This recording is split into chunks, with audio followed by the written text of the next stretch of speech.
مجھے اپنی محبت کی خاطر بچا لو، کا دلا دو مجھے، مجھے مجھے مجھے زندگی چاہیے واپس، آخری دفعہ میرا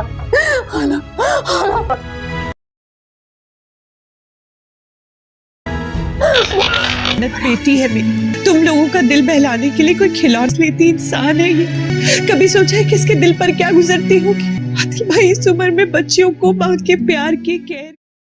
بہکاوے ڈرامے میں اب آپ لوگ دیکھیں گے کہ زبیر نے جس ماں اور بہن کی خاطر اپنی بیوی کا حق مارا، اپنے بچوں کا حق مارا، ان کی ایک بات تک نہ سنی، ان پر ویسے ہی ظلم کیا جیسے اس کی ماں اور بہن نے کروایا۔ اب وہی ماں بہن زبیر کی نہیں، لیکن وہ بھی کچھ اچھا پھل نہیں پانے والی اپنے کیے کا، کیونکہ اب سدرا اور اس کی ماں کی عقل تو اب اسلم ہی ٹھکانے لگائے گا جب وہ سدرا کا وہ حشر کرے گا جو سدرا نے سوچا بھی نہیں ہوگا، اور سدرا منہ دیکھتی رہ جائے گی کہ اس کے ساتھ ہوا کیا ہے، اور سدرا کا دکھ تو اس کی ماں سے بھی نہیں دیکھا جائے گا۔ تبھی سدرا کی ماں کو احساس ہوگا زینت اور اس کی بچیوں کا کہ اس نے ہمیشہ دوسروں کے بچوں پر ظلم کیا، آج اس کی اپنی بچی پر بھی ظلم ہو رہا ہے۔ پہلا شوہر دھوکے باز نکلا، ویسے چھوڑ کر بھاگ گیا، اور دوسرا شوہر ظالم نکلا اور وہ بھی دھوکے باز نکلا۔ اسے تو صرف دولت کا لالچ تھا، وہ زبیر کی دولت کا لالچ، وہ تو کنگال انسان ہے، اس کے پلے تو کچھ بھی نہیں۔ اب سدرا اور اس کی ماں بیٹھ کے پچھتائیں گے، لیکن ہو سکتا ہے کہ وزیر کسی نہ کسی طرح زینت کا پتہ لگوا لے، زینت تک یہ خبر پہنچا دے کہ زبیر اس حال میں ہے، تو زینت کے دل میں رحم آ ہی جائے اور وہ زبیر کا علاج کروائے اور اسے پہلے والی حالت میں لے آئے۔ کون چاہتا ہے کہ زینت کو زبیر کو معاف کر دینا چاہیے،